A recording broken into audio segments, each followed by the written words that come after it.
Hello, welcome to our fourth interview with Mike Johnson. Welcome back, Superintendent Mike. Well, hi. Thanks for having me back. Oh, I'm glad. Anything that you need to tell our audience today before we introduce our special guest?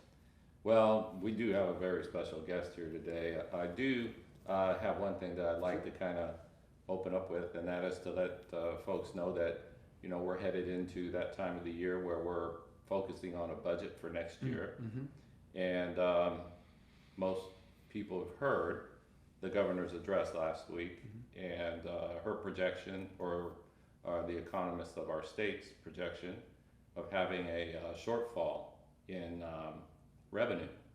And it's a 17% shortfall across the state, which amounts to 3 billion, right around $3 billion. When that trickles down to education, we're talking about 653 million.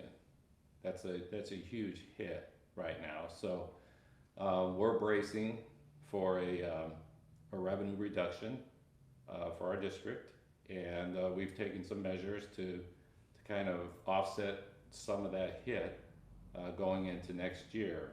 We know next year isn't going to be the only year, because we have the next biennium too, and when we have a downfall in our economics in this state, because we're so focused on income taxes and business as far as our revenue goes, that it takes a while for that to catch up to where we need it to be to support us adequately.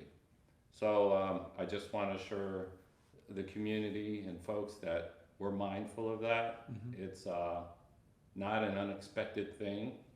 When we were informed that this state was going to shut down, or the country at that point, we started to look ahead, knowing that there was going to be a revenue hit. And so we're working on it. We're going to come out of this just fine, because we'll stick together and do the right thing. Our priorities are to maintain our staff and our staffing level, so that class sizes remain relatively the same. And we're not spending on anything other than projects that we started with before the shutdown, and any COVID related expenses like devices. We purchased 200 devices for our kids to have at home while we're in this distance learning format. And purchases like that we'll get reimbursed for from the federal government. But that's what we're limited to right now. We'll get another revenue forecast from the governor of what our revenue will be, our base revenue for education, and that'll come on May 20th. And then we'll be looking ahead to a legislature session, a special session, late in June, to address this shortfall statewide. So there's a lot to come. It's very fluid. Right now, there's not really much that we do know, other than that we are going to take a revenue hit. The governor doesn't really even know exactly what that means yet. There's just a forecast of a projection. So that's where we're at. I want to welcome, we'll come back to that, I'm sure, in future weeks. Right now, I want to welcome Shirley. This is Shirley Burris, and many of you know Shirley. She's been here a few years. In Creswell, 41. Yeah, 41 years. Wow. Shirley is the principal at the middle school. Welcome, Shirley. Thank you, Doug. Good to be here. Oh, it's good to have you. Let's get right into some questions about what's going on. 4 weeks ago, Mike shared with us the barely altered mission of the public schools here, which is three-pronged: to connect, to care for the students, and then to help them learn. Can you tell us kind of how that's going at the middle school here? Doug, I think it's going as well as possible. Seminars are homeroom, and students meet with their seminar teachers every day. And the way we got distance learning started was through seminar. Our seminar teachers connected with their students and told them what's happening via email, phone call. Sometimes we even had to reach out to emergency numbers if we couldn't find someone. And I think the middle school connected with everyone except for 2 students Wow. to this day still. One is clear down in Mexico doing distance learning, and one is in Seattle, Washington. So, yeah, we're trying to find out what the kids need and what they are missing. How can we help them? They'll do a Zoom call with just the student and their parent to help them understand Google Classroom if they're struggling. And then we have our counselor, who has just been such a critical part of everything that we're doing, because there is some stress and trauma through all this. And I think that's our biggest thing. Every week in our grade level teams, we're checking on who we're seeing, who's participating, and what we can do to Sure. make things better. Well, let's stick with that seminar class just a little bit, because I don't think there's any, in the elementary school or the high school, there's not a class that's just like that. That's not so much about academics, is it? No, it really isn't. We encourage them to do well. We might help them get organized, but it's really about the social emotional health of the student. And they have a caring adult. It's who they do their student-led conferences with. It's just one adult that I think every student can relate well with. Well, I know at the school board meeting last night, you were able to tell some unique, kind of very imaginative, creative ways that the 8th grade team has been able to use the seminar to make the students connect with each other. Can you tell us about that? Well, what happened, it started with one student initially, and this is a student who our community knows had a family emergency last year and was showing up, and then all of a sudden wasn't. And so they start talking about where is he? And then they start talking about other students, and so they said, get your cell phones out. You have a cell phone. Yeah. And call them up. Get them to seminar. We need them. And so then the whole 8th grade class, they're trying it. I think that works better for 8th grade than 6th grade. More 8th graders have phones and call their friends more often. But we just talked about that at 8th grade team again today. So any way we can get those students connected, and if they don't show up to Zoom, their friends are still going to call them. Good. So I think that's I'd like to add in, I mean, how important this connection is, and how seriously we're taking it.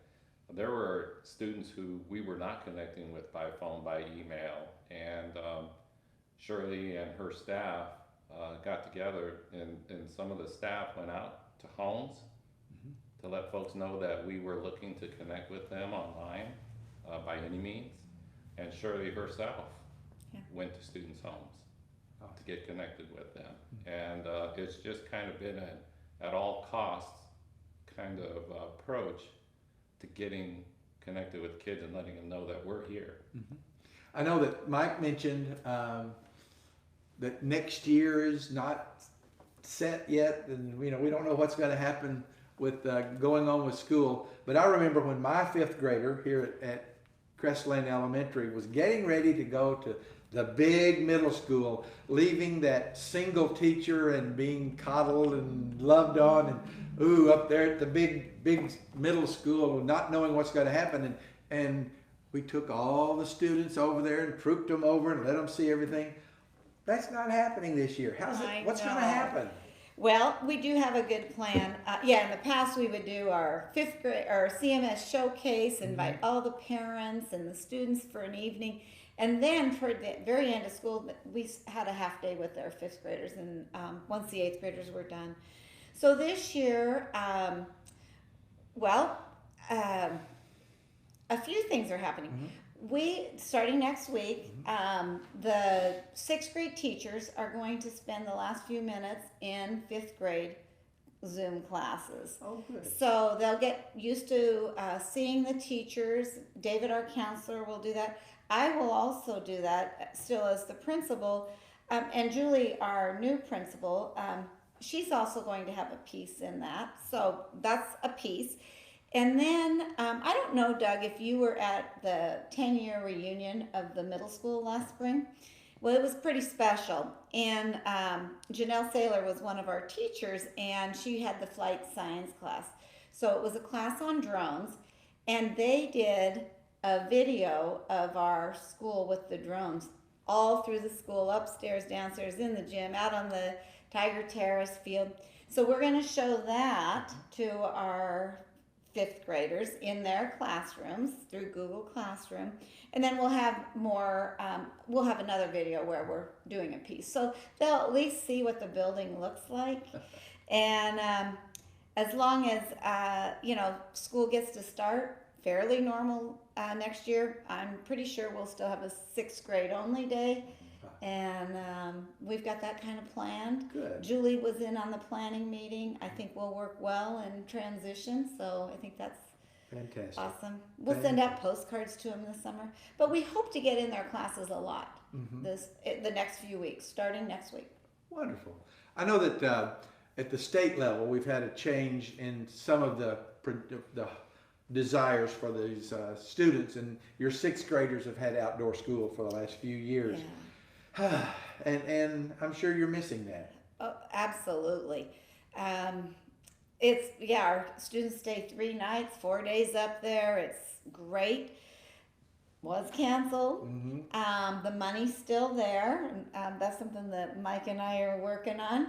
And right now we have it scheduled for our students who are sixth graders now to go in October if things are okay to do that. And then our new sixth graders, our fifth graders this year, will have outdoor school in the spring. So we're hoping it's the week of October 19th that we've got camp scheduled for. Hopeful. So, yeah. Anything you want to add to that? No, we're just looking forward to the opportunity to have those Yes. gatherings and bonding activities. Well, I hope that happens. I hope so too. And really it will be, like you said, Mike, a great way for our kids to rebond. Even though it's October, we didn't want to do September because that could be too crazy. But October 19th, it's a possibility. We want to think that it will happen. I hope it does. Yeah. One of the things we're talking about here is transitions from elementary to middle school to the high school. Last week with Adam, we talked about graduation. I know this year we're not probably, I can't imagine we're going to have the big boat trip in Grants Pass or the trips over to Central Oregon or the ropes course, those sort of things. So how are you handling year-end things like the school, like the promotion of the kids and that sort of thing? Well, we will miss out on the field trips, but we are going to have an 8th grade promotion. Basically, it will be virtual. We loved the ceremony that we had. They all come in. Mike hadn't even seen it. I wanted him to be a part of that. But they get a Bulldog t-shirt with all their names on it. We'll still do that part. We're going to have them pick those up in our parking lot, along with their 8th grade completion certificates. And then we also will have certificates for students with academic excellence, which is a 3.5 to a 4 for the first 5 semesters of, their first 5 semesters of middle school, which it's always been. Yes. And then academic achievement from the 3.5 to the 3.74. So we'll have those all printed. They will come get those. And we're going to have some 8th grade teachers helping. They won't get out of the car. And that will be hopefully the week of June 1st through 5th. Okay. And then we'll also have a day where seminar. They'll all wear their shirts and hold up their certificates. We'll take pictures of that.